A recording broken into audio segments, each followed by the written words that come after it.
Imagine a cold winter night on a lonely road in the heart of New Hampshire. Snow is falling, the air is still, and a young woman, a brilliant nursing student, is driving away from her life. She's not running from danger, but perhaps to it. Then, a minor car crash. A seemingly helpful stranger offers aid. The woman, instead of waiting, says she's called AAA. The stranger leaves to call the police. When the police arrive just minutes later, the car is still there, but the young woman is gone. Not a footprint in the snow, not a whisper in the wind. Just an empty vehicle, a haunting mystery, and a bottle of rum. This isn't a movie plot. This is the tragic, bone-chilling true story of Maura Murray. If you're already caught in the chilling grip of Maura's vanishing act, don't let this story fade. Smash that like button and subscribe to follow every haunting turn of the case. Now, back to the mystery. The year was 2004, February, a time of year when New England is encased in a brittle shell of ice and silence. Maura Murray was 21 years old, a junior nursing student at the University of Massachusetts Amherst. To the outside world, she was a picture of American ambition and athletic grace. She was a gifted long-distance runner, competitive and driven, having previously attended the United States Military Academy at West Point before transferring to UMass.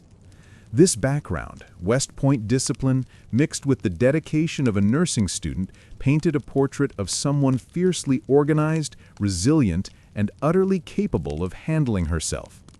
But behind the facade of the disciplined student-athlete, Maura was struggling.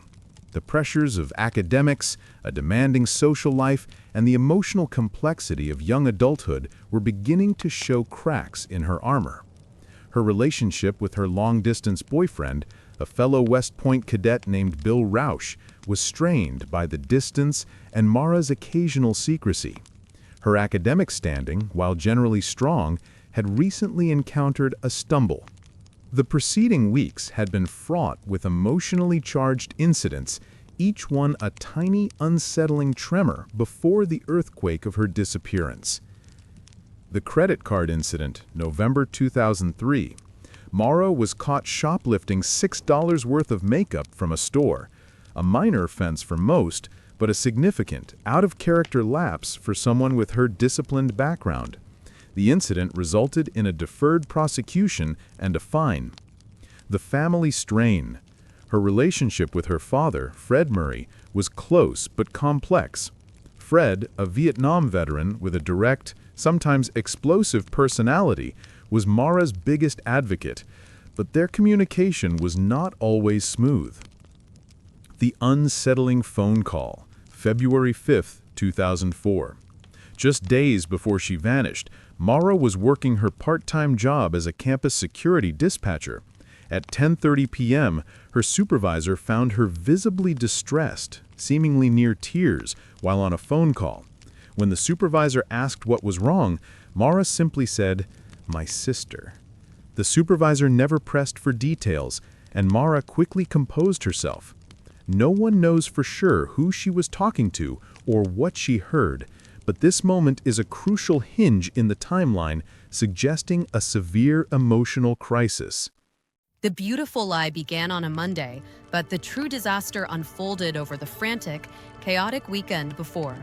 Think of Maura Murray not as a missing person, but as a runaway train accelerating toward a wrecked bridge.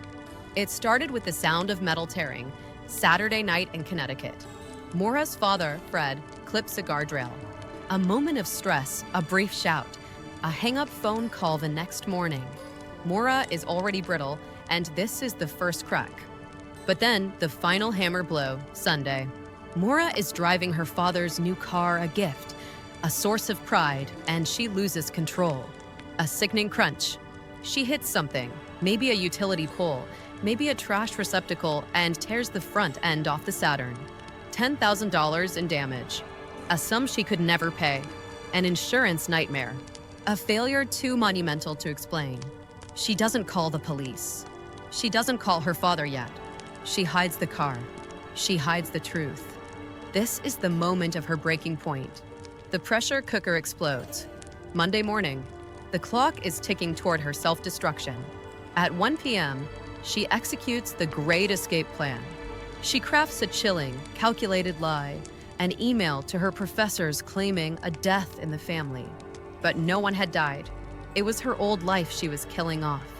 She calls a remote condo in Bartlett, New Hampshire, a snowy mountain sanctuary 150 miles away. Then, the grim preparations. She visits the ATM and cleans out her account, $280 in cold, hard cash. This wasn't a trip, it was a disappearance fund. She goes to the liquor store, Kahlua, Bailey's, a box of wine. Is this for a party or to numb the fear of solitude? She packs a duffel bag, throws in her textbooks, a faint hope that she might return, but she leaves behind everything tying her to stability: her room key, her credit cards, her uncashed paycheck. It was a planned, desperate, irreversible break. At 3:30 p.m., the black Saturn, its front end still scarred from the accident, pulls away from the UMass campus. She is alone. She is driving north into the vast, unforgiving White Mountains. She is running from shame, from debt, from the crushing weight of expectation. She is running toward a few days of peace, or perhaps directly into the jaws of a terrifying and permanent mystery. Her final journey has begun, and in just a few short hours, the road will run out and Maura Murray will vanish forever. The weekend before Maura disappeared, she drove to Connecticut to visit her father, Fred Murray, who was in the process of buying a new car. On Saturday night, February 7th, while they were driving his new Saturn, Fred clipped a guardrail. Maura, following behind in her own car, the infamous 1996 Saturn sedan, continued driving. Fred, who insisted he was not intoxicated, called Maura the next day to ask about the accident. She was upset and seemingly hung up the phone on him, an action that Fred later recounted with regret, wondering if he had inadvertently put additional stress on her. Later that Sunday, Maura returned to Amherst. She had her father's new car, and on her way back, she struck a different object, possibly a utility pole or a trash can, causing about $10,000 in damage to the front end of her father's car. Fred later stated that Maura was too upset to file an accident report, and he assured her not to worry about it, that he would handle the insurance claim. This sequence of events, the mysterious phone call, the shoplifting, the strain with her boyfriend, and now 2 separate car accidents in 2 days, suggests Maura was reaching a breaking point. She was juggling too many balls, and they were all crashing down around her. Monday, February 9, 2004, began like any other Monday, but Maura's actions would quickly set it apart as a day of calculated deception and preparation. 1 p.m., approximate. She emailed her professors and her work supervisor. The message to her professors was brief, stating, "I just wanted to let you know that I will be out of town for a week due to a death in the family. Thank you, Maura." Crucially, there had been no death in the family. 1 p.m., approximate. She also called a private condo rental place in Bartlett, New Hampshire, a resort area about 150 miles north of Amherst, close to the White Mountains. The owner later noted she had inquired about renting a condo for the week. The fact that she invented a family death is a key element of the mystery. Why? Was it to buy time? To avoid scrutiny? Or to create a cover story for a life she was desperately trying to escape, even if just for a few days? That afternoon, she withdrew $280 from an ATM, almost all the money she had in her bank account. She also stopped at a liquor store and purchased $40 worth of alcohol, including Kahlua, Bailey's Irish Cream, and a box of wine. Her final preparations included packing a large duffel bag with her clothes, toiletries, and college textbooks. She left behind her room key, her credit cards, and crucially, her paycheck, which was left lying on her bed. By 3:30 p.m., she was on the road in her damaged 1996 black Saturn, heading north. Where exactly was she going? The call to Bartlett suggests the White Mountains, The money withdrawal and the alcohol suggest a planned solitary retreat, but the decision to take her textbooks implies an intention to return. The mystery deepens with every detail of her preparation. On February 9, 2004, Maura Murray, a 21-year-old nursing student, vanished in New Hampshire, leaving behind a perplexing cold case. Days before, she experienced an emotional breakdown, was involved in another car accident, and made unusual preparations. These included withdrawing nearly all her money from an ATM and purchasing a significant amount of alcohol. Then she was stuck. Her car totaled, stranded on a black road in the freezing mountains. Help arrived, a kindly local offering to call the police. But the driver, Maura Murray, refused. She uttered a single, chilling lie: "I've already called AAA." Why lie? What was she hiding that was worse than the car crash itself? Just 23 minutes later, the police arrived at the scene. The car was there, the driver's side locked, and the keys were gone. And Maura? She had vanished, leaving behind a smashed windshield, a box of wine, and an empty expanse of fresh, untrodden snow. This is the moment a troubled student officially became the ghost in the snow, a mystery that continues to captivate true crime enthusiasts. Maura's black Saturn, its driver's side front fender still marred from the accident 2 days prior, barreled north along the Interstate 91 corridor.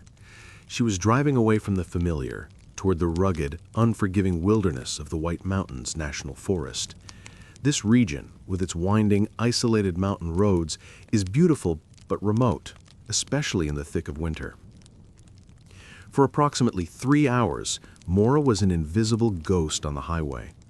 Cell phone records, a crucial tool in any modern investigation, were sparse and inconclusive. She was largely off the grid. What was going through her mind during this long, solitary drive? Was it relief? Fear? The determined focus of a runner pressing toward a distant finish line? We know she stopped somewhere, likely for gas or a quick break, but her destination remained shrouded in the fake narrative of a family death. The money, the alcohol, the distance, it all signaled a deliberate desire for isolation, a need to reset.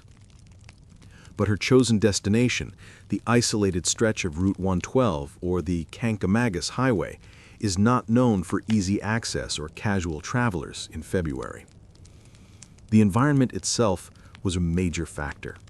The White Mountains are notorious for sudden, severe weather shifts.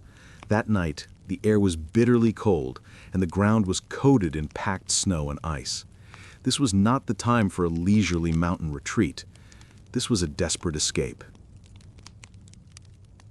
At approximately 7:27 p.m. on Monday, February 9, 2004, Maura Murray's journey came to an abrupt, screeching halt. She was driving east on Route 112, Woodsville Road, a dark, winding two-lane road near the small town of Haverhill, New Hampshire. The area is rural, lacking streetlights, with houses few and far between. Maura lost control of the Saturn. The car veered off the north side of the road, striking a snowbank and, critically, hitting a large tree.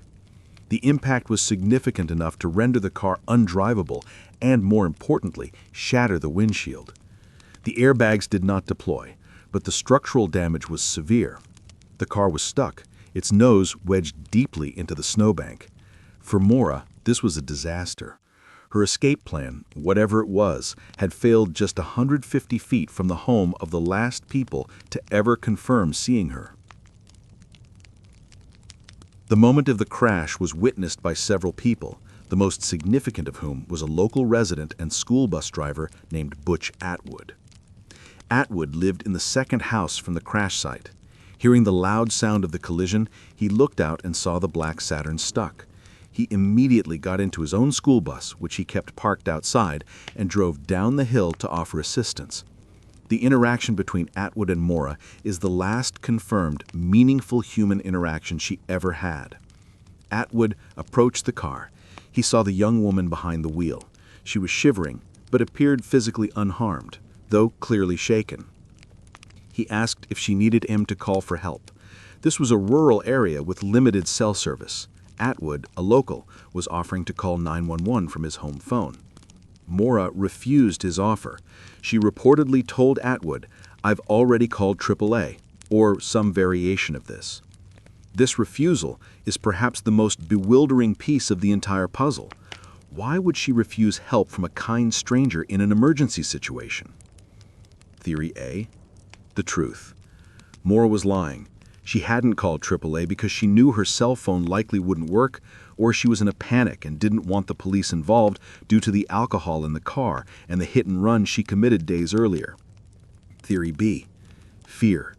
She was afraid of having the police involved, which would expose her web of lies: the fake family death, the excessive damage to her father's car, and the alcohol purchase. She needed to disappear, not explain herself. Atwood, sensing she was okay, but insisting on her own plan, decided to do the right thing anyway. He told Maura he was going back to his home to call the police just in case. Butch Atwood drove the 150 feet back to his home, went inside, and called the Woodsville police at 7:46 p.m. He reported the accident. The crucial time gap begins here. 7:27 p.m. the crash occurs. Maura is seen in the car. 7:48 p.m. approximately, a Haverhill police officer, Sergeant Cecil Smith, arrived at the scene. The officer found the car, but Maura Murray was gone. The scene was chillingly silent. The Saturn was locked, its smashed windshield staring out into the night. Inside, the officer noted several key items that added to the immediate mystery: a box of wine on the rear seat, the purchased alcohol, Kahlua and Bailey's, a Dunkin' Donuts cup on the roof, likely placed there by Maura, maps of the area, including the White Mountains, her packed duffel bag, which was empty, suggesting she took some clothes or the officer missed them. The most baffling discovery was that the Saturn's driver's side door was locked, and Maura's keys were nowhere to be found. But the car was clearly abandoned, and the disappearance was immediate. The total time she had to vanish was less than 20 minutes from the time Atwood left her to call the police until Sergeant Smith arrived. Where did she go? She couldn't have driven the car. The snow was still falling gently. There were no discernible footprints leading away from the car, which was surprising given the fresh snow. It was as if she had simply evaporated into the frozen night air. The mysterious disappearance of Maura Murray continues to baffle investigators and true crime enthusiasts alike. In the chilling aftermath of her car crash on Route 112, the police arrived, but Maura was already a ghost. For 48 critical hours, the search barely began, allowing New Hampshire's brutal winter to erase every crucial trace. When investigators finally canvassed the lonely road, a terrifying piece of the puzzle emerged. A witness saw the crashed Saturn, and nearby, a mysterious dark truck, perhaps a red S10 pickup. Did Maura, desperate and freezing, accept a ride from a stranger she encountered in the dark? The mystery deepened further when a muffled, distressed voicemail, potentially Maura's last gasp, was traced to a payphone 60 miles away. This crucial detail suggested a deliberate act, moving the investigation beyond a simple accident. The question was no longer if she had been seen, but who took her and where they were going. Maura Murray's disappearance remains one of the most perplexing cold cases, leaving us to wonder about the truth hidden in the New Hampshire snow. Sergeant Cecil Smith arrived at the silent, snow-covered scene on Route 112 to find an abandoned vehicle with a smashed windshield. His immediate actions set the stage for the next 2 decades of frustration. He thoroughly searched the immediate vicinity of the car, looking for Maura or signs of injury. He found nothing.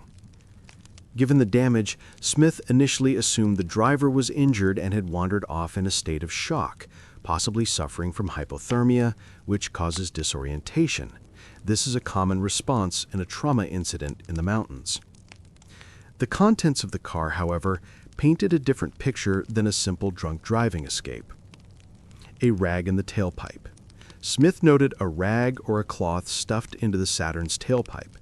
This detail has fueled intense speculation. Was Maura trying to sabotage her own vehicle to force a breakdown?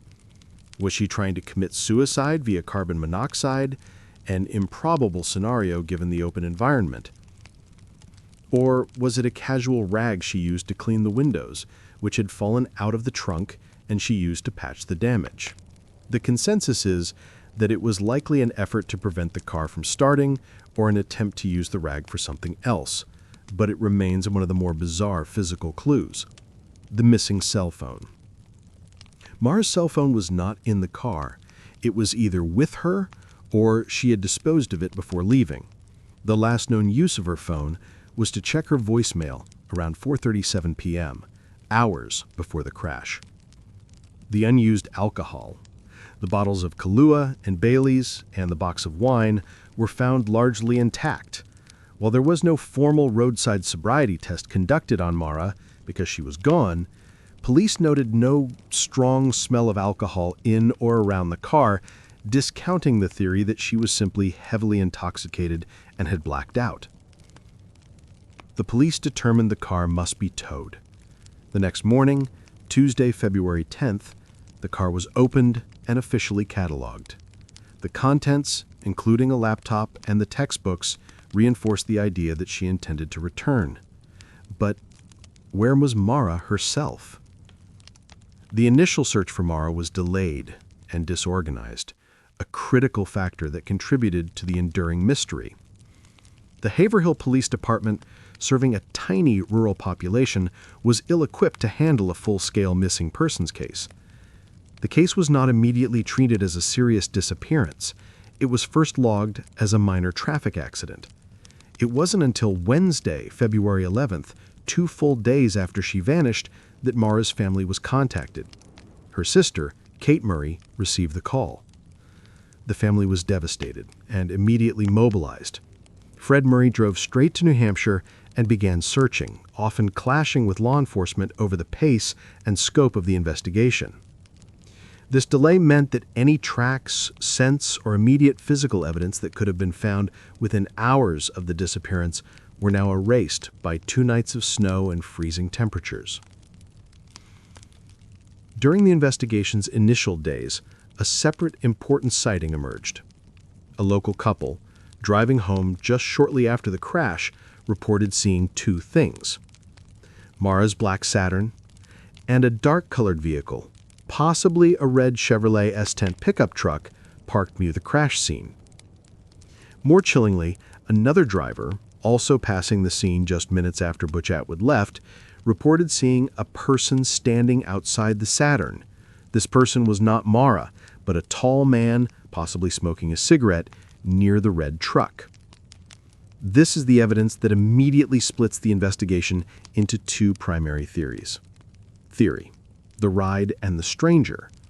Did the driver of the red truck stop to offer Maura a ride, and she accepted? Remember, she didn't want the police involved. She was stuck on a dark, remote road, and hypothermia was setting in. Accepting a ride from a stranger might have seemed preferable to waiting for the police. If she got in the truck, what happened next? Was she abducted? Did the driver drop her off somewhere else, allowing her to escape on her own terms? The Atwood sighting. There is a highly disputed rumor that Butch Atwood later told family members that he saw a man in the truck talking to Maura when he drove by initially, but he never told police this. Atwood later passed a polygraph test regarding his original statement and died in 2011, taking any potential second thoughts to his grave. By the weekend, the story hit the national media. The narrative of the pretty, smart, athletic college girl who vanished into the woods was irresistible and tragic. Fred Murray became the public face of the heartbroken family, organizing search parties and appearing on numerous television programs. He was tireless, convinced that Maura had been abducted, repeatedly emphasizing that she would never have simply run away and abandoned her family without contact. He pointed to her disciplined nature and her devotion to her education as proof. The infamous voicemail. On February 12th, the family received an unsettling piece of communication. Bill Rausch, Maura's boyfriend, called her cell phone and left a pleading voicemail. Later, he checked his own voicemail and found a message waiting. It was a muffled, distant recording of Maura seemingly breathing hard or sobbing. He said he heard a faint mumble or choking sound. The call was traced to a payphone on the grounds of the Red Slee Inn in Bartlett, New Hampshire, the exact town where Maura had called to inquire about a rental condo days before. This was over 60 miles from the crash site. The call was almost entirely static and muffled, so its significance is debated to this day, but it provided a terrifying hint that she had in fact survived the crash and traveled further north. This evidence, combined with the lack of physical signs of a struggle or foul play at the crash site, strongly suggested that Maura left the scene willingly, or at least under duress that did not involve a visible struggle. A missing glove, a piece of discarded clothing, the relentless, visible grief of a father who would never stop searching.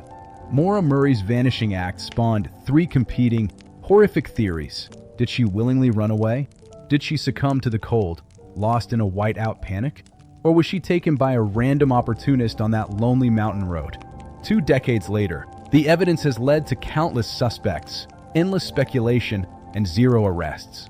This is the final, agonizing truth of the Maura Murray case. An ambitious life deliberately erased itself, leaving behind only the cold, unyielding silence of the White Mountains and a family condemned to an endless, tragic winter. The disappearance of Maura Murray became a chilling case study in missing persons, launching countless podcasts, documentaries, and amateur investigations. The lack of concrete evidence has allowed 3 main, competing theories to flourish, each offering a distinct and equally tragic end for Maura. 1. The voluntary disappearance, the start a new life theory. This theory suggests Maura, overwhelmed by her life, the accidents, the academic pressure, the strained relationships, decided to start over. Evidence: the lies, the fake family death, the cash withdrawal of almost all her funds, the purchase of alcohol, and the lack of a struggle at the crash site. She was prepared to leave. The tragic flaw: she left her entire life behind, her keys, her paycheck, her credit cards, and crucially, her loving family. If she wanted a fresh start, why no contact, even years later? The common consensus is that she may have intended a voluntary escape, but something catastrophic intervened immediately. 2. Exposure and hypothermia, the lost runner theory. This is the most straightforward, if heartbreaking, theory, often favored by early law enforcement. Evidence: she was likely disoriented, either by the crash or by a small amount of alcohol consumption. Fearing police intervention due to the alcohol and the car issues, she intended to flee the scene and hide for a few hours, perhaps planning to return for her car later. The tragic flaw: she was an accomplished long-distance runner, physically fit and used to enduring cold weather training. She would have known to run to the closest light or house. The area near the crash site had several homes within a few hundred yards. If she tried to walk down the road, she should have been spotted. This theory requires her to have taken an unexpected, fatal path into the deep woods or off a main road. Given the temperature was below freezing, she would have succumbed to hypothermia within hours. 3. Abduction, the red truck theory. This is the theory most fiercely held by the Murray family and a large segment of the public. Evidence: the sighting of the mysterious dark vehicle, possibly a red S110 pickup, near the Saturn. The fact that she vanished in less than 20 minutes without leaving tracks. She could have accepted a ride from a seemingly helpful stranger, only for the intent to turn malicious. The muffled voicemail originating from Bartlett, 60 miles away, suggests she was in fact moved from the area. The tragic flaw: no reliable witnesses ever came forward to conclusively identify a struggle or a forced abduction. Despite years of investigation, no suspect has ever been definitively named or charged. The remoteness of the area meant any abduction would have been a quick, desperate act by a local opportunist. The identity of the red truck driver remains one of the investigation's most agonizing questions. The investigation quickly stalled, moving from an active search to a cold case. The case was riddled with communication errors, jurisdictional confusion between local police, state police, and different counties, and a critical failure to treat the scene as potentially criminal immediately. The found evidence. In the following months, a few key pieces of evidence surfaced that only served to deepen the mystery and torment the family. The missing glove. In April 2004, hikers found a pair of Maura's white cotton underwear, not bloodied, about 100 feet from the crash site. More significantly, they found a single, dirty, bloodhound tracking glove in the woods a short distance away. Why were her underwear and one glove discarded so close to the road? Did she stop to go to the bathroom and then get lost or intercepted? The basement confession, 2006. 2 years later, a homeowner who lived very close to the crash site claimed he found a discarded, stained pair of Maura's women's clothing in a bag in his basement after his seasonal tenant, a local man with a history of minor offenses, moved out. The police investigated, but the clothing could not be conclusively linked to Maura's disappearance, only to her possession. This lead went nowhere, but it strongly suggests that Maura may have entered a nearby property, voluntarily or otherwise. Fred Murray never stopped searching. He became a fixture in the community, often walking the same stretch of Route 112, his hope slowly grinding against the harsh reality of the New England winters. He used personal funds to commission searches, hire private investigators, and place billboards pleading for information. His relentless, visible grief became the human anchor of the story. The tragedy of Maura Murray is not just the disappearance of a young woman, it is the total evaporation of a person from a public road in the presence of witnesses, leaving behind a perfectly orchestrated mess of clues and deceptions. The final, gut-wrenching irony: Maura had gone to great lengths to create an imaginary death in the family to escape her life for a week. Instead, she found a real, permanent disappearance, a terrifying, unsolved puzzle that has resulted in an endless, agonizing cycle of grief for her real family. The case of Maura Murray remains open, cold, and utterly mysterious. The mountains hold their secrets tight, and the silence on Route 112 is the only constant. The question is no longer where Maura is, but what she ran into and why. Did she simply succumb to the cold, alone and terrified, lost in the woods she sought for solace? Or did she accept help from a passing vehicle, exchanging one set of problems for the ultimate, tragic fate at the hands of a stranger?